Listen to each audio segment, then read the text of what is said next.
నమస్కారం Bahujan times news కి స్వాగతం. హెడ్లైన్ చూద్దాం. కేసీఆర్ కారు తోకానికి వెళ్ళింది, తిరిగి రాదు. ముఖ్యమంత్రి రేవంత్. జనసేనకు కామన్ సింబల్ గా గాజు గ్లాసు.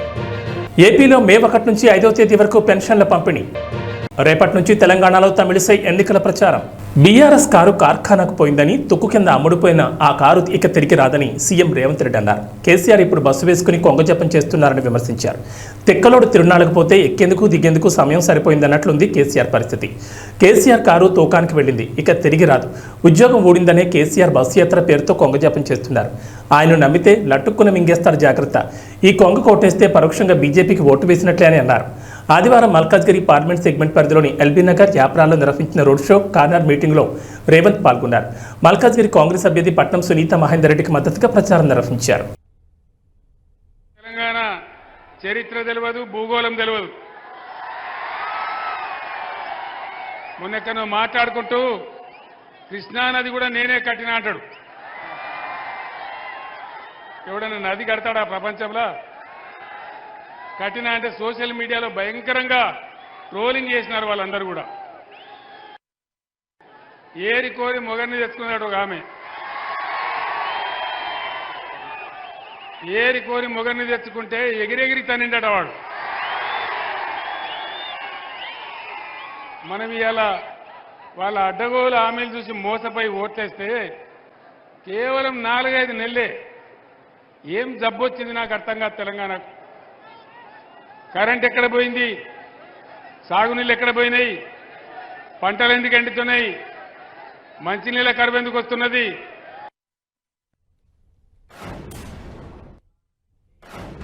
నా ఒక్క ఓటుతో కరోనా సంక్షోభ సమయంలో నాకు స్వనిధి మద్దతు లభించింది. ఇప్పుడు నేను వేసే ఓటుతో ప్రతి సంక్షోభంలో సహాయం లభిస్తుంది. ఇది మన మోదీ గ్యారంటీ. మరి నా గ్యారంటీ? మరోసారి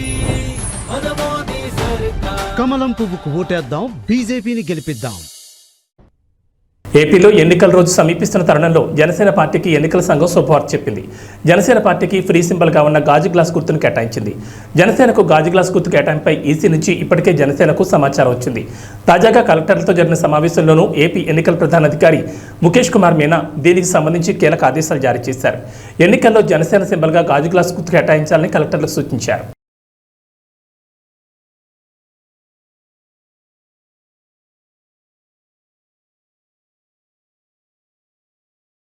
వరంగల్ రోడ్ షోలో కేసీఆర్ కొన్ని ఆసక్తికర విషయాలను కామెంట్ చేశారు. ఈ సందర్భంగా మాట్లాడుతూ వరంగల్ జిల్లాతో నాకు విడదీరని బంధం ఉందన్నారు.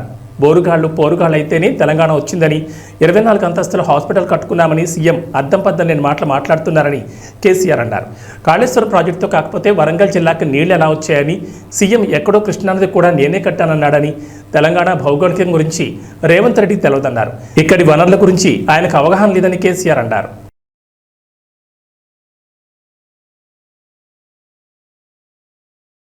ఏపీలో పెన్షనర్లకు గుడ్ న్యూస్. ఈ మండే ఎండల్లో పింఛన్ల కోసం మీరు సచివాలయాలకు వెళ్లాల్సిన అవసరం లేదు. అవును, లబ్ధిదారుల బ్యాంక్ ఖాతాల్లో పెన్షన్ నగదు జమ చేయాలని ప్రభుత్వం నిర్ణయించింది. ఇక బ్యాంక్ అకౌంట్ లేని వారికి, దివ్యాంగులకు, ఆరోగ్య సమస్యలు ఉన్న వారికి ఇంటి వద్దకు వచ్చి పింఛన్లు ఇవ్వనున్నారు. వీరికి మే 1 నుంచి 5వ తేదీలోపు ఇళ్లకొచ్చి సచివాలయ ఉద్యోగులు పింఛన్లు ఇస్తారు. పెన్షన్ల పంపిణీలో లబ్ధిదారులకు ఇబ్బందులు లేకుండా చూడాలన్న ఈసీ ఆదేశాలతో విధి విధానాల్లో ఈ మేరకు మార్పులు చేసింది ప్రభుత్వం. మాజీ గవర్నర్ తమిళిసై సౌందరరాజన్ రేపటి నుంచి రాష్ట్రంలో ఎన్నికల ప్రచారం నిర్వహించనున్నారు. తమిళనాడు బీజేపీ వాలంటీర్లతో కలిసి 10 రోజుల పాటు ఆ పార్టీ ఎంపీ అభ్యర్థుల తరఫున ప్రచారంలో పాల్గొంటారు. గవర్నర్ పదవికి రాజీనామా చేసిన ఆమె తమిళనాడులోని చెన్నై సౌత్ లోక్సభ స్థానానికి బీజేపీ అభ్యర్థిగా బరిలో ఉన్నారు. ఆ స్థానానికి తొలి విడతలో పోలింగ్ పూర్తయింది. ఒడిశా, పశ్చిమ బెంగాల్లో తీవ్రమైన వేడిగాలులు వీస్తాయని తెలిపింది వాతావరణ శాఖ. ఈ పరిస్థితుల వల్ల ఒడిశా, బెంగాల్ ప్రాంతాలకు రెడ్ అలర్ట్ జారీ చేసినట్టు తెలిపింది ఐఎండీ. బెంగాల్లోని గంగానదిలో చాలా రోజులుగా తీవ్ర వేడిగాలులు వీస్తున్నాయని, అందుకే రెడ్ అలర్ట్ ప్రకటించామని ఐఎండీ సీనియర్ శాస్త్రవేత్త సోమాసేన్ రాయ్ తెలిపారు. ముఖ్యంగా ఉత్తర ఒడిశాలో తీవ్రమైన హీట్ వేవ్ పరిస్థితులు ఉంటాయని తెలిపారు అధికారులు. బెంగాల్లో లాగా వేడిగాలులు తీవ్రత లేకున్నా చాలా రోజుల వరకు హీట్ వేవ్ ఉంటుందని రెడ్ అలర్ట్ ప్రకటించామంది ఐఎండీ. తూర్పు ప్రాంతంలో ప్రస్తుతం ఉష్ణోగ్రత చాలా ఎక్కువగా ఉంటుందని తెలిపింది. బీహార్, జార్ఖండ్ ప్రాంతాలకు ఆరెంజ్ అలర్ట్ జారీ చేసింది.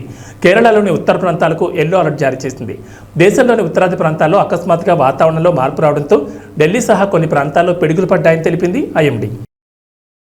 So now this heat wave present condition is very much vulnerable to all people. Initially actually we used to say that initial stage that it was it is dangerous for the vulnerable group, that is infant and the aged. But now this condition is vulnerable to each and every one of us. Even young people may have the heat stroke, then your heat cramp and all these things. ఉత్తరప్రదేశ్లోని ఉన్నావ్లో ఘోర road ప్రమాదం జరిగింది. Private bus truck ఢీకొన్న ఘటనలో 6 మృతి చెందారు, మరో 15 మంది గాయాలయ్యాయి. ఈ ప్రమాదం నసీపూర్ కొత్వాలీ ప్రాంతంలోని జమాల్దీపూర్ గ్రామ సమీపంలో ఆదివారం మధ్యాహ్నం 3:30 ప్రాంతంలో చోటు చేసుకుంది.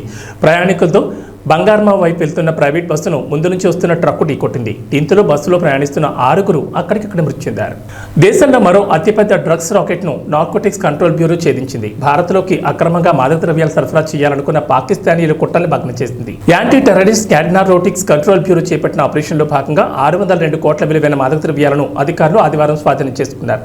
గుజరాత్ తీరంలో ఏకంగా 86 కిలోల డ్రగ్స్ను అధికారులు సీజ్ చేశారు. నిందితులను అదుపులోకి తీసుకునేందుకు ప్రయత్నిస్తుండగా ఎదురుకాల్పులకు పాల్పడ్డారు. వారిని చుట్టుముట్టిన 14 మందిని అరెస్ట్ చేశారు. వీరిని పాకిస్తాన్ చెందిన వారిగా గుర్తించారు. ఇటీవల గుజరాత్, రాజస్థాన్లో రహస్యంగా నడుపుతున్న డ్రగ్స్ ల్యాబ్ల గుట్టును నార్కోటిక్స్ కంట్రోల్ బ్యూరో రట్టు చేసింది. ఈ ప్రాంతంలోని 3 తయారీ కేంద్రాల నుంచి సుమారు 300 కోట్ల విలువైన మాదక ద్రవ్యాలను స్వాధీనం చేసుకుంది. ఈ సంఘటన జరిగిన మరుసటి రోజు గుజరాత్ తీరంలో పెద్ద ఎత్తున డ్రగ్స్ పట్టుపడడం కలకలం రేపుతోంది. ఆంధ్రప్రదేశ్లో వరుసగా రెండోసారి అధికారంలోకి రావడమే వైసీపీ లక్ష్యంగా పెట్టుకుంది. మ్యాజిక్ ఫిగర్కు అవసరమైన సీట్లను సాధించడానికి రాజకీయ వ్యూహాలకు పదును పెడుతోంది. వైసీపీపై ప్రజల్లో వ్యతిరేకత ఎక్కువగా ఉండడంతో వైసీపీ నేతలు ఒకంత ఆందోళన చెందుతున్నట్లు తెలుస్తోంది. సీఎం జగన్ మేమంతా సిద్ధం బస్సు యాత్ర తర్వాత కూడా నియోజకవర్గాల్లోని పరిస్థితులు వైసీపీకి అనుకూలంగా లేవనే సంకేతాలు వెలువడంతో ఇక చివరి అస్త్రాన్ని ప్రయోగించాలని వైసీపీ నిర్ణయించినట్లు చర్చ జరుగుతోంది. జగనన్న అమ్మఒడి ఇది నిజంగా నా పెట్ ప్రాజెక్ట్. అంటే అన్ని ఎవడు ఊహించిన ప్రాజెక్టులు అన్నీ నా పెట్ ప్రాజెక్ట్స్, కానీ అన్ని నా ప్రజల కష్టాల నుంచి, వాళ్ళ కష్టాలను చూసి వాటిని మంచి బాగుపరచాలి, వాళ్ళ బ్రతుకులను తాపత్రయం నుంచి బయటకు వచ్చిన ప్రతి స్కీము. జగనన్న అమ్మఒడి అనేది పిల్లలకు సంబంధించింది కాబట్టి నాకు మనసుకు చాలా దగ్గర. ఇది ఇంతకుముందు 15,000 రూపాయలు ఉండేది అమ్మఒడి. 13,000 అక్క చెల్లెమ్మల చేతికి నేరుగా ఇచ్చే పరిస్థితి. మరో 2,000 వాళ్ళ స్కూల్ బాగోగుల కోసం SMF, TMF, school maintenance fund, toilet maintenance fund కింద తల్లులకే ప్రశ్నించే హక్కు కల్పిస్తూ వాళ్ళ గవర్నమెంట్ బడుల స్కూల్స్ మెయింటెనెన్స్, టాయిలెట్ మెయింటెనెన్స్ కోసం 2,000 రూపాయలు వాళ్ళకు ప్రశ్నించే హక్కు కల్పిస్తూ వారి తరపున ఇచ్చే కార్యక్రమం. ఆ అమ్మఒడి 15,000 కాస్త 17,000కు పెంచుతా ఉన్నాం. తల్లి చేతికి నేరుగా 15,000 వస్తుంది. ఆ తర్వాత ఆ పిల్లలు వెళ్ళే గవర్నమెంట్ బడులు, ఆ స్కూల్స్లో ఉన్న టాయిలెట్ మెయింటెనెన్స్ కోసము, ఆ స్కూల్స్ మెయింటెనెన్స్ కోసము మరో 2,000 రూపాయలు ఆ తల్లి పేరుతో తల్లికి ప్రశ్నించే హక్కు కల్పిస్తూ మరో 2,000 రూపాయలు దానికోసం కేటాయిస్తూ మొత్తానికి అమ్మఒడి 17,000 రూపాయలు చేస్తూ తల్లి చేతికి 15,000 ఇవ్వడం జరుగుతుంది. స్కూల్స్ మెయింటెనెన్స్, టాయిలెట్స్ మెయింటెనెన్స్ కోసం 2,000 ఇవ్వడం జరుగుతుంది. ఇంటి వద్ద పింఛన్లు ఇవ్వకుండా గత నెలలో 32 మంది పింఛన్దారులని ముఖ్యమంత్రి పొట్టన పెట్టుకున్నారని టీడీపీ అధినేత చంద్రబాబు నాయుడు ధ్వజమెత్తారు. రాజకీయ పిచ్చితో పేదల ప్రాణాలతో చెలగాటమాడొద్దని హితో పలికారు. ఇలా ప్రాణాలు పోగొట్టుకున్న వారి ఆత్మలు ముఖ్యమంత్రిని భూస్థాపితం చేస్తాయని హెచ్చరించారు. ఆదివారం ఆయన కర్నూలు జిల్లా మంత్రాలయం నియోజకవర్గంలోని కౌతాళం, కోడుమూరు నియోజకవర్గంలోని గూడూరులో నిర్వహించిన ప్రజాకాలం బహిరంగ సభలో మాట్లాడారు. పింఛన్లను లబ్ధిదారులు ఇంటికి తీసుకెళ్లి అందించాలన్నారు. 200 పింఛన్ 2,000కు పెంచింది తానేనన్నారు. టీడీపీ అధికారంలోకి రాగానే పింఛన్ 4,000కు పెంచుతామని, పెంచిన మొత్తాన్ని ఈ ఏప్రిల్ నుంచి అమలు చేస్తామని పునరుద్ఘాటించారు. ఫామ్లో ఉన్న సన్ రైజర్స్ హైదరాబాద్ను మడత పెట్టేసిన రాయల్ ఛాలెంజర్స్ బెంగళూరు మరో అద్భుత ప్రదర్శనతో వరుసగా 2వ విజయం దక్కించుకుంది. గుజరాత్ టైటన్స్పై సమిష్టి ప్రదర్శన కనబర్చి మ్యాచ్ను దక్కించుకుంది. 24 బంతులు మిగిలి ఉండగానే 9 వికెట్ల తేడాతో ఆర్సీబీ విజయం సాధించిన పాయింట్ల పట్టికలో మాత్రం అట్టడుగును కొనసాగుతోంది. ఈ విజయంతో ఆడిన 10 మ్యాచ్ల్లో 3 విజయాలు సాధించింది. దమ్ముంటే తనపై చేసిన అవినీతి ఆరోపణలు నిరూపించాలని చింతలపూడి వైఎస్ఆర్సీపీ ఎమ్మెల్యే అభ్యర్థి విజయరాజ్ ఛాలెంజ్ చేశారు. తాను ఒక సంస్కారం ఉన్న వ్యక్తిని, టీడీపీ అభ్యర్థి సొంగ రోషన్ కుమార్ సంస్కారహీనుడని దుయ్యబట్టారు. ఎవరు ఎలాంటి వారో ప్రజలకు తెలుసని, అధిక మెజార్టీతో ప్రజలు తనను గెలిపిస్తారని ఆశాభావం వ్యక్తం చేశారు. ఎలక్షన్ నియమావళి ఏంటంటే ప్రత్యర్థిని అనవసరమైన పదాలతో దూషించకూడదు, ఆధారాలు ఉంటేనే మాట్లాడాలి. ఇది ఎలక్షన్ నియమావళి. కనీసం ఎలక్షన్ నియమావళి తెలియని సంస్కార హీనుడిని తెలుగుదేశం అభ్యర్థిగా పెట్టిన తెలుగుదేశం వాళ్ళని నేను క్వశ్చన్ చేస్తున్నా. ఇలాంటి వ్యక్తుల్ని మీరు ఎలా పార్టీలో పెట్టారు అనేది వాళ్ళ విజ్ఞతకే వదిలేస్తున్నా. ఇంకొక మాట, నన్ను అవినీతిపరుడు అన్నాడు అని అంటున్నారు కాబట్టి నేను దమ్ముంటే నా అవినీతిని నిరూపించమని ఛాలెంజ్ చేస్తున్నా. కొన్ని వేల మందికి నేను సహాయం చేశాను. ఆటో డ్రైవర్లకు కానీ, డ్రైవింగ్ లైసెన్స్ లేని వాళ్ళకి కానీ కొన్ని వేల మందికి నేను నా డబ్బులతో లైసెన్స్ ఇప్పించే సహాయం చేశాను. నీవు నిజంగా దమ్ముంటే నా అవినీతి ఆరోపణల మీద దమ్ముంటే నువ్వు ముందుకొచ్చి దాన్ని నిరూపించమని నేను అతనికి ఛాలెంజ్ చేస్తున్నాను. అంతేకాదు కులాల మీద చిచ్చు పెట్టింది తెలుగుదేశం పార్టీ. డివైడ్ అండ్ రూల్ని తీసుకొచ్చింది తెలుగుదేశం పార్టీ. ఈరోజు కూడా అనేక మీటింగుల్లో ఈ కులాల గొడవల మీద చిచ్చు పెట్టేది కూడా సొంగారు రోషన్ గారే. నేను ఏ రోజున ఇంతమంది ప్రెస్ మీట్లో నేను ఛాలెంజ్ చేసి చెప్తున్నాను, నేను ఏ రోజు కూడా నేను ఇలాంటి సబ్జెక్టు అన్ని కులాలని సమానంగా చూశాను తప్ప కులాల మధ్య చిచ్చు పెట్టే విధంగా నేను ఏ రోజు మాట్లాడలేదనేది మీ ప్రజలందరికీ తెలుసు, ప్రెస్ వాళ్ళందరికీ తెలుసు. అలాగే నేను నా ప్రత్యర్థి అయిన సొంగారు రోషన్ కుమార్ గారిని ఈ రోజు వరకు పల్లెత్తి నేను మాట్లాడలేదు. ఎందుకంటే నేను సంస్కారం తెలిసిన వ్యక్తిని. నేను నా ప్రత్యర్థిని నేను సమాన హోదాతో ఒక గొప్ప గౌరవంతోనే చూస్తాను తప్ప విద్యత తప్పి సంస్కారహీనంగా పైగా ఈ ఎలక్షన్ నియమావళిని ఉల్లంఘించి నేను ఎప్పుడూ ఏ రోజు తోలనాడలేదు, ఆరోపించలేదు. ఇంకొక మాట చెప్తున్నాను, సింహం సింగిల్గానే వెళ్తుంది, కుక్కలు చాలా మొరుగుతాయి. ఈరోజు అతను పాపం నేను మదపటేనుగు వెళ్తున్నప్పుడు కూడా కుక్కలు అనేక మొదుగుతాయి. నేను ఒక మదపటేనుగుని, నేను ఒక సింహాన్ని. నా యొక్క నాకు వచ్చే కీర్తి ప్రతిష్టలు కానీ నాకు వచ్చే ప్రజల్లో వచ్చే స్పందనలు కానీ అని వారవలేక ఇలాంటి మాటలు మాట్లాడుతున్నాడు అనేది నేను అంటున్నాను. ఎందుకంటే నేను ఏ రోజు కూడా నా ప్రత్యర్థి గురించి పల్లెత్తు మాట్లాడలేదు. ఇది నా సంస్కారం. అతను సంస్కారహీనుడు కాబట్టి ఇలా మాట్లాడుతున్నాడు. నియోజకవర్గంలో గెలవలేకే కేసు వేసే పరిస్థితులు ఏంటో నాకు తెలియదు. అతనికి ఏ కేసును ఎలా వేశాడో అతను సమాధానం చెప్పుకోవాలి. అతను నిరపరాధి అయితే అతను సమాధానం చెప్పుకోవాలి. అంతేగాని నేను కేసు వేయించానని ప్రతిదానికి నన్ను టార్గెట్ చేసి మాట్లాడటం, అతను గెలవలేక ఓడిపోతున్నాడని భయంతో చేసే ఆరోపణలని నేను చెప్తున్నాను. సైకిల్కి గేర్లు ఎక్కడ ఉంటాయి? సైకిల్కి గేర్లు ఉండడం తగ్గదు. వారు ఆయనకి స్పీడ్ పెంచమారండి, మాకు సంతోషమే. ఆయన స్పీడ్ పెంచితేనే కదా మాకు కూడా తెలిసేది. ప్రత్యర్థి ఎంత గొప్పవాడైతే అంత బలంగా ఢీకొనాలని నేను చూస్తున్నా. ప్రత్యర్థి గొప్పవాడిని సమవుజ్జిని ఎన్నుకోవాలని నేను చూస్తున్నా. కానీ ప్రత్యర్థి దగ్గర దమ్ము లేదు, ధైర్యం లేదు. ఓటమి భయంతో అతను ఈరోజు పిచ్చిగా మాట్లాడుతున్నాడని నాకు అర్థమైంది. ఏ రోజు నేను ఏ ప్రెస్ మీట్లో కూడా నా ప్రత్యర్థిని నేను దూషించలేదు. నా ప్రత్యర్థిని గౌరవిస్తాను. ఎందుకంటే సమవుజ్జితో పోటీ పడటం నా ధర్మం. కాబట్టి నేను నా ప్రత్యర్థిని గౌరవిస్తాను. కానీ అతనే ఒక మతి భ్రమించి ఓటమి భయంతో పిచ్చిగా మాట్లాడుతున్నాడని నాకు ఈరోజు అర్థమైంది. కాబట్టి అతని యొక్క విమర్శలు తిప్పుకొట్టాలి కాబట్టి నేను మాట్లాడుతున్నాను. ఇంకొకటి, ఎప్పుడు కూడా ఎవరైనా ప్రతిపక్షం వాళ్ళని కానీ లేదా ప్రత్యర్థిని కానీ ఇలా తోలనాడటం అనేది ఎలక్షన్ నియమావళికి విరుద్ధం. ఎలక్షన్ నియమావళి ప్రకారం ఎదుటి వ్యక్తులను గౌరవించాలి. ఇలా ఇంకొకసారి అతను మాట్లాడితే అతని మీద కేసు పెట్టి అతన్ని డిస్క్వాలిఫై చేయించేస్తానని మీ అందరి ముందు గట్టిగా చెప్తున్నాను. ఇలా పిచ్చిగా మాట్లాడటం కరెక్ట్ కాదు. ఇలా మాట్లాడకూడదు. అది సభ్యత కాదు, సంస్కారం కాదు, ఎలక్షన్ నియమావళి అంతకన్నా కాదు. ముందు ఆ పద్ధతులు నేర్చుకోమనండి, సంస్కారం తెలుసుకోమనండి, ఎలక్షన్ రూల్స్ని తెలుసుకోమనండి ఆ సొంగారు రోషన్ కుమార్ గారు. ఆ తర్వాత మాట్లాడమనండి. ఎన్టీఆర్ జిల్లా కొండూరు మండలం గంగిరెడ్డిపాలెం గ్రామంలో ఎన్నికల ప్రచారం ప్రారంభించారు. మైలవరం తెలుగుదేశం పార్టీ మహాకూటమి అభ్యర్థి ఎమ్మెల్యే వసంత కృష్ణ ప్రసాద్ విజయవాడ పార్లమెంట్ అభ్యర్థి కేసినేని శివనాథ్కి సైకిల్ గుర్తు ఓటుపై ఓట్లు వేసి గెలిపించాలని విజ్ఞప్తి చేశారు. ఈ కార్యక్రమంలో బీజేపీ, జనసేన, తెలుగుదేశం పార్టీ సభ్యులు పాల్గొన్నారు.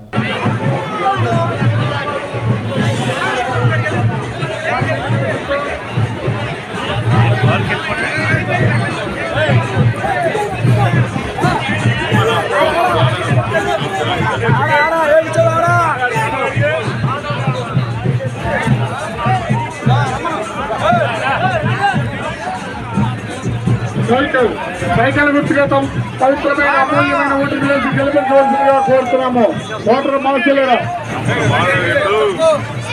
మహాశయులారా దయచేసి వెనకాల ఉన్న కార్యకర్తలు అభిమానులతో ముందుకు రావాలండి. ఏలూరు జిల్లా చింతలపూడి నియోజకవర్గం మట్టంగూడెం గ్రామంలో యువ నాయకులు గంటా సాయి నాయకత్వంలో యువకులు, మహిళలు దాదాపు 50 కుటుంబాలు టీడీపీ తీర్థంపుచ్చుకున్నాయి. ఈ కార్యక్రమానికి ముఖ్య అతిథిగా ఉమ్మడి అభ్యర్థి సొంగారు రోషన్ కుమార్ హాజరయ్యారు. తెలుగుదేశం పార్టీ దిక్కుగా తెలుగుదేశం పార్టీ అభివృద్ధికి చిహ్నంగా భావించి ఈ పార్టీలో జాయిన్ అవడానికి వచ్చాడు.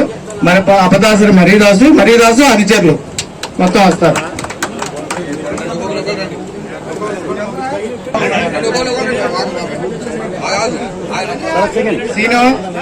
సీను మీరందరూ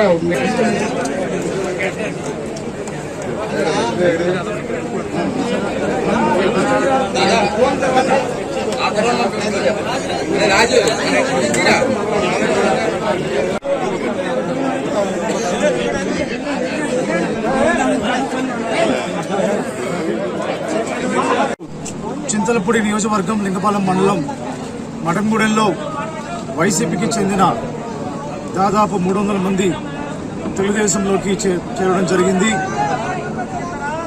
ఈ యొక్క చేరికలు గంటా సాయి గారి ఆధ్వర్యంలో మరి పెద్ద ఎత్తున తెలుగుదేశంలోకి చేరికలు జరిగాయి.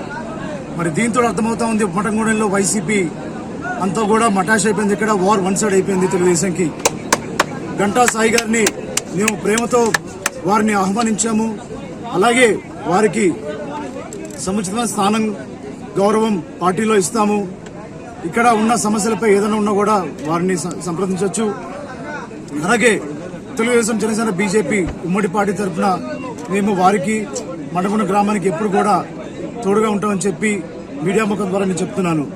అలాగే ప్రతి గ్రామంలో, ప్రతి మండలంలో చేరికలు 1, 10 కాదు, 100లో, 1000లో చేరికలు తెలుగుదేశం, జనసేన, బీజేపీకి రావడం జరుగుతూ ఉంది. మరి ఎక్కడ చూసినా కూడా మార్పు మొదలైంది. నారా చంద్రబాబు నాయుడు గారు ఆంధ్రప్రదేశ్ ముఖ్యమంత్రిగా ప్రమాణ స్వీకారం చేయడం ఖాయం. అలాగే చింతలపూడి ఎమ్మెల్యే అభ్యర్థిగా నన్ను, ఏలూరు ఎంపీ అభ్యర్థిగా పుట్ట మహేష్ యాదవ్ గారిని భారీ మెజార్టీతో గెలిపిస్తామని ప్రజలు నిశ్చయంగా ఉన్నారు. అదే మాట అందరూ కూడా ఒకే కంఠంతో చెప్తున్నారు.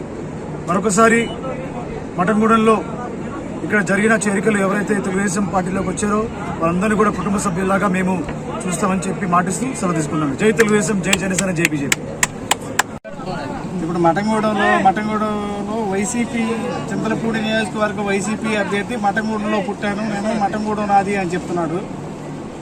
అలాంటి వైసీపీ అభ్యర్థి మఠంగూడెంలో పుట్టి బ్రేక్ ఇన్స్పెక్టర్గా వర్క్ చేసి మఠంగూడెంలో ₹1 కూడా ఏ పేద వ్యక్తికి ఖర్చు పెట్టిన వ్యక్తి ఖమ్మం విజయరాజు. అట్లాంటి వ్యక్తి ఇవాళ వచ్చేసి మీ అందరికీ సేవ చేస్తాను, మీ అందరికి అది చేస్తాను, మీ అందరికి ఇది చేస్తానని చెప్తే వినడానికి ఇక్కడ చెవులో పూలు పెట్టుకున్నాము. ఈ మఠంగూడెం గ్రామ ప్రజలు చాలా తెలివిగల వాళ్ళు. ఈ మఠంగూడెం గ్రామ ప్రజలకి ఎవరికి ఓటేయాలి, ఎవరికి ఓటు వేయకూడదు అని అందరికీ తెలుసు. ఇవాళ పెద్ద ఎత్తున చేరికలు జరిగినాయి అంటే అదే కారణం. ఇంతవరకు విజయరాజు మఠంగూడెం అని చెప్తున్నాడు. విజయరాజు అనే అతను ఎట్లా ఉంటాడో, ముఖం ఎట్లా ఉంటుందో ఇక్కడ ఉన్న చాలా మంది గ్రామ ప్రజలకి తెలియదు. అట్లాంటిది ఇక్కడ మఠంగూడెం గ్రామం నాది అంటే ఇక్కడ ఏ సేవ చేయకుండా, ఏమీ చేయకుండా వచ్చేసి ఇవాళ ఓట్లు వేసేయమంటే వేసేయడానికి మఠంగూడెం గ్రామ ప్రజలు సిద్ధంగా లేరని మీ అందరి ఈ మీడియా ముఖంగా తెలియజేస్తున్నాం. ఈ చేరికలు చాలా జరిగినాయి. రోషన్ కుమార్ గారు అత్యధిక మెజార్టీతో గెలుస్తారు. ఇంకోటి ఏంటంటే రోషన్ కుమార్ గారు కాదు, చంద్రబాబు నాయుడు గారి ప్రభుత్వం వచ్చేసింది. నిన్న వాళ్ళు ఇచ్చిన ఉడతల పట్టే మేనిఫెస్టో చూసిన తర్వాత అందరికి అర్థమైపోయింది, నిన్నే గెలిచిపోయింది, ప్రభుత్వం స్థాపించేస్తుంది. దాన్ని అందరూ నమ్ముతున్నాము. మీరు కూడా మీడియా ముఖంగా మాకు సపోర్ట్ చేస్తారని కోరుకుంటున్నాం. ఎన్నికల ప్రచారంలో భాగంగా పొన్నవరం గ్రామానికి వచ్చిన వైఎస్ఆర్ కాంగ్రెస్ పార్టీ అభ్యర్థి డాక్టర్ మొండితోక జగన్మోహన్ రావుకి గ్రామస్తులు అపూర్వ స్వాగతం పలికారు. ఫ్యాన్ గుర్తు కోటేసి గెలిపించారంటూ రోడ్ షోలో ప్రచార రథంపై నుంచి ప్రజలకు అభివాదాలు చేస్తూ ప్రతి ఒక్కరిని పలకరించారు.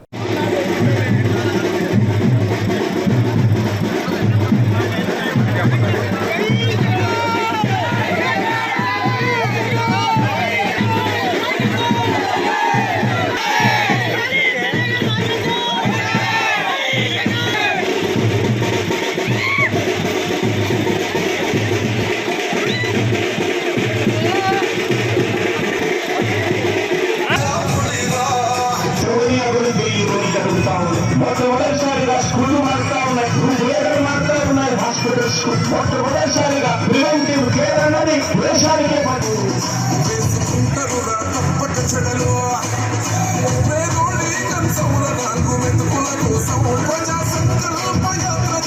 జత కట్టడమే నీ ఎజెండా, చెలగుండల గుడి కట్టడమే చేయను ఎజెండా. బలిరా బలిరా బలిరా పులివెందులలో పుట్టిందా పులిరా, శిల కూర్చోవడమే నీ ఎజెండా. గన్నవరం మండలం మెట్లపల్లిలోని భారీగా గోవా మద్యాన్ని పోలీసులు స్వాధీనం చేసుకున్నారు. మెట్లపల్లిలోని ఓ మామిడి తోటలో మద్యాన్ని అక్రమంగా నిల్వ ఉంచారంటూ పోలీసులు సమాచారం రావడంతో పోలీసులు సోదాలు నిర్వహించగా భారీ మొత్తంలో గోవా మద్యం బయటపడింది. వీటి విలువ సుమారు 75,50,000 ఉంటుందని అంచనా.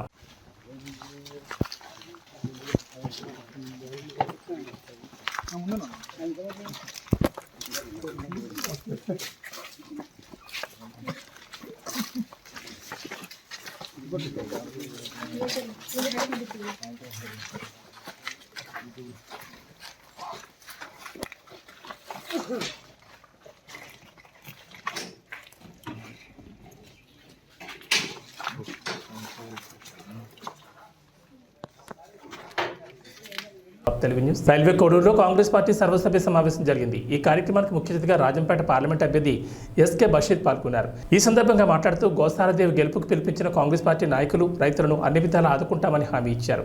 5 సంవత్సరాల్లో రైల్వే కోడూరు నియోజకవర్గానికి వైఎస్ఆర్సీపీ కాంగ్రెస్ పార్టీ చేసింది ఏమీ లేదని కాంగ్రెస్ పార్టీ రాజంపేట పార్లమెంట్ అభ్యర్థి ఎస్కే బషీర్ అన్నారు. యథార్థంగా మాట్లాడి యథార్థంగా పనులు చేసి ఓట్లు వేయించుకోండి, గెలిపించుకోండి. అప్పుడు చేయడం మీ సత్తా ఏందో, మా కాంగ్రెస్ సత్తా ఏందని ఈ సభాముఖంగా తెలియజేస్తున్నాను.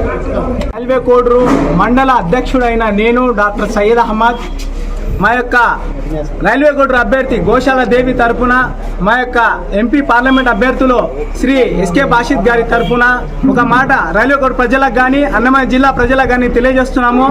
మా ఎంపీ గారిని గెలిపిస్తే ఈ యొక్క రైల్వే కోడూరు ప్రాంతం ఎంత సుభిక్షమైన ప్రాంతం అంటే ఎప్పుడైతే ప్రత్యేక హోదా కనుక మాకు వస్తే ఈ ప్రత్యేక హోదా ద్వారా మా ఎంపీ గారి యొక్క ఆధ్వర్యంలో మొత్తం రైల్వే కోడూరు ప్రాంతాన్ని ఒక వ్యవసాయ యొక్క పూర్తిగా ఫుడ్ ప్రాసెసింగ్ యూనిట్స్ కానీ ఇంకా ఈ వ్యవసాయానికి సంబంధించి ప్రతి ఒక్క దీని యొక్క మొత్తం రీసెర్చ్ సెంటర్గా మార్చి రైల్వే కోడూరును మార్చి ప్రజలకు ఇక్కడ ప్రతి ప్రజలకు ఉద్యోగాలు కల్పించి ప్రత్యేక హోదాలో ఏవేవైతే బెనిఫిట్స్ వస్తాయో అన్ని బెనిఫిట్స్ అన్నమయ్య జిల్లాకు వచ్చేలా మేము పాటుపడి పోరాడి మా యొక్క ఎంపీ గారి ద్వారా మేము చేస్తామని ప్రజలకు తెలియజేస్తున్నాము.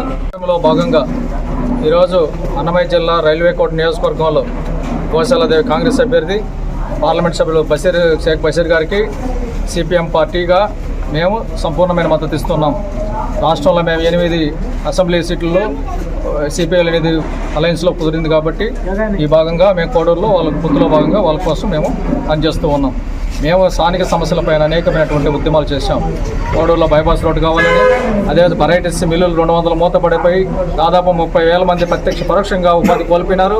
ఈ పాలకవర్గ తెలుగుదేశం కానీ వైసీపీ కానీ 2 పార్టీల మిల్లుల గురించి పట్టించుకోలేదు. ఆ మిల్లులు ఆత్మహత్య చేసుకునే పరిస్థితి ఉంది, ఉపాధి పోయింది.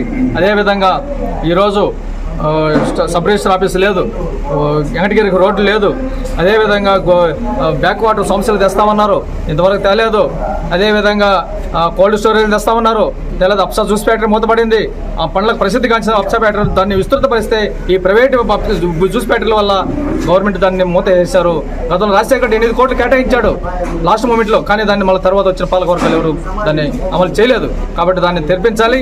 అదేవిధంగా ఇక్కడ చెరువులన్నీ కబ్జాకైనాయి, ప్రభుత్వ భూములు కబ్జాకైనాయి. పేదవాడికి తెలుగుదేశం ప్రభుత్వం కానీ వైసీపీ ప్రభుత్వం ఒక్క పేదవాడికి 1 ఎకరా భూమి ఇవ్వలేదు. ఈరోజు అసైన్మెంట్ జరపలేదు. జరిపితే ఒక లాస్ట్ మూమెంట్లో వాళ్ళకి అనుకూలంగా ఉన్నట్టు చేసుకున్నారు, ఎవరికి పేదవాడికి ఇవ్వలేదు. కాబట్టి అసైన్మెంట్లో పేదవాడికి అందరికీ భూమి దక్కాలి. భూమి కొనుగోలు పథకం దళితులకు ఉంటే దాన్ని తీసేశారు వీళ్ళు, ఈ వైసీపీ ప్రభుత్వం. సంక్షేమ పథకాలు అనేది అనేకమైన దూరం చేస్తారు ప్రజలకు అందుబాటులో లేకుండా. రెండోది ఈరోజు డంపింగ్ యార్డు వెంకటేశ్వర స్వామి గుడి కాడ దగ్గర వేశారు. అది ఎక్కడైనా మన టౌన్కి 10 కిలోమీటర్ దూరంలో డంపింగ్ యార్డ్ వేయాలి.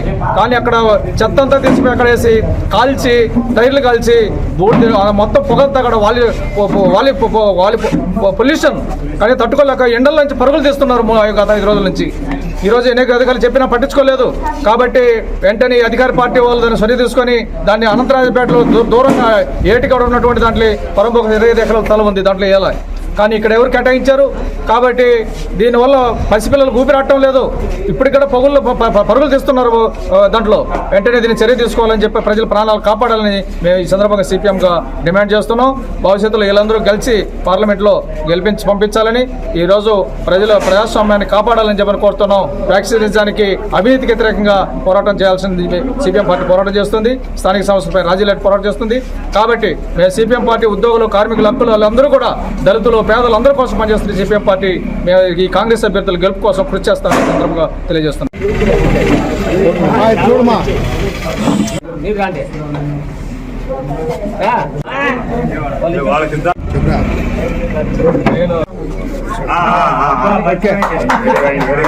సార్ ఎట్లా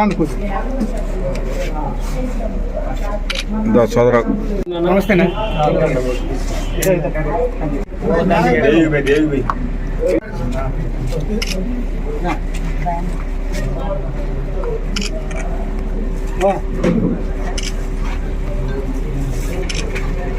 డోన్ నియోజకవర్గంలో టీడీపీ నాయకులు ఫ్యాక్షన్ రాజకీయాలు స్టార్ట్ చేస్తున్నారు. ప్రజలు అప్రమత్తంగా ఉండాలని, టీడీపీ వల్ల ఎవరికీ రక్షణ లేకుండా పోయిందని, ప్రశాంతంగా ఉండాలని బొగ్గన రాజేంద్రనాథ్ రెడ్డి కోరారు. ఒక్కసారి గమనియండి, నేను వాళ్ళే పేపర్లో కొట్లాడుకుంటారు. ఆ కొట్లాటను ఈ పక్క 15 జీపులు, ఆ పక్క 15 జీపులు తీసుకొని వెంటబడుకుంటూ డోన్కు పోతారు. ఆడ నుంచి వెంటబడుకుంటూ బేతంచెర్లకు పోతారు. అక్కడ నుంచి పరిగెత్తిపోయి నా దగ్గరలో కూర్చుంటారు. ఎంత అన్యాయం అండి ఇది. అంటే మీరు మళ్ళా పాత కక్షలు, పాత పద్ధతులు నేర్పియాలనే ఉద్దేశం మీలో ఉందా? లేకుంటే ఎందుకు గాను 15 రోజుల లోపలనే ఎందుకు ఈ సంస్కారం మొదలు పెడుతున్నారని చెప్పి ఒక్కసారి పెద్దోళ్ళు మీరు అందరూ కూడా గమనించాలి. చాలా మంది ఇక్కడ వయసులో పెద్దోళ్ళు పూర్వకాలం కక్షలు ఎట్లున్నాయి, పూర్వకాలం కొట్లాటలు ఎట్లున్నాయి, పూర్వకాలం అస్తమానం పోలీస్ స్టేషన్ చుట్టూ తిరిగేదండి, పూర్వకాలం ఎట్లా జైళ్ళ చుట్టూ తిరిగినారు, పూర్వకాలం దెబ్బలు తేల్చుకొని ఆసుపత్రికి ఎట్లా పోయినారు, పూర్వకాలం ఎంతమంది ఇళ్లల్లో భర్తలను పోగొట్టుకొని ఈ పార్టీల వలన మునమపులు ఇంట్లో ఉన్నారనేది చాలా మందికి తెలుసు. ఇంత జాగ్రత్తగా మన నియోజకవర్గాన్ని తీసుకొని వచ్చి కేవలం ప్రతి ఒక్క వ్యక్తి కులాలకు, మతాలకు అతీతంగా ప్రతి ఒక్కరు కూడా బాగుపడి, ప్రతి ఒక్కరు పిల్లలను బాగా చదివించుకొని, ప్రతి ఒక్కరు ఒక మంచి భవిష్యత్తు ఉండాలని చెప్పి మనం పోరాడుతూ ఉంటే, నిన్నగాక మొన్న 15 రోజుల కింద వచ్చి సొంత ఊరికి రోడ్ వేసుకలే కానీ వచ్చి కొట్టాటలు పెట్టడానికి తయారవుతున్నారు. మీరందరూ కూడా ఒక్కసారి జాగ్రత్తగా ఆలోచన చేసుకొని ఎవరు మంచి. ఈరోజు మీరు గమనియండి, చంద్రబాబు ప్రచారం అది బాగలేదు, ఇది బాగలేదు, అది బాగలేదు కాబట్టి నాకు ఓటేయండి అంటే, ఇది బాగలేదు, అది బాగలేదు కాబట్టి ఓటేయండి. ఇదే జగనన్న ప్రచారము మీ ఇంట్లో మంచి అని జరిగింటేనే నన్ను ఆశీర్వదించాను నేను అంటున్నాను. అది మొగోని మాట. కూడా ఒక్కసారి జాగ్రత్తగా ఆలోచన చేసుకొని గ్రామ నాయకులు కానీ, గ్రామంలో ఉండే పెద్దలు కానీ మీ గ్రామాల గురించి ఎంతో దీర్ఘంగా ఆలోచన చేసి ఒక ఆపుగా ఉండరు. కాబట్టి రాబోయే కాలంలో మీరు 2014లో 2019లో ఏ విధంగా అయితే మమ్మల్ని అందరినీ కూడా అభిమానంతో, ప్రేమతో ఆశీర్వదించినారో, ఈ తడవ కూడా మీరు అంతకంటే కూడా పెద్ద మెజారిటీతో మీరు ఖచ్చితంగా మమ్మల్ని ఆశీర్వదిస్తారని చెప్పి నేను సంపూర్ణ నమ్మకంతో మీ అందరినీ కూడా మరొకసారి ఫ్యాన్కుపై 2 ఓట్లు ఎంపీకి బ్రహ్మానంద రెడ్డి గారికి, ఎమ్మెల్యేకు నన్ను మీరు ఆశీర్వదించాలని చెప్పి కోరుతూ సెలవు తీసుకుంటాను.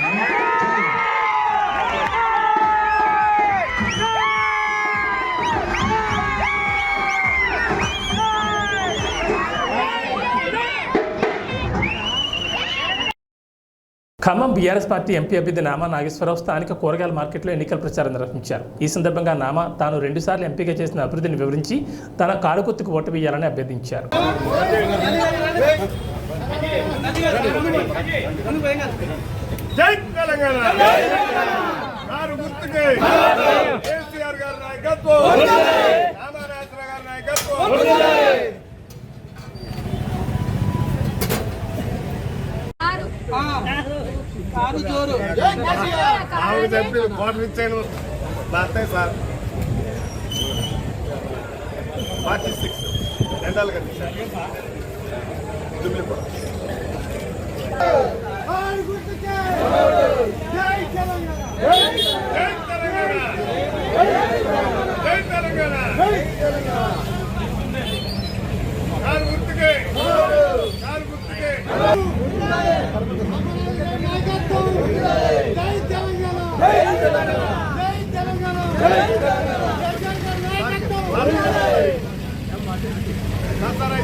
ఏబీ బులెటిన్ విశేషాలు. నమస్కారం.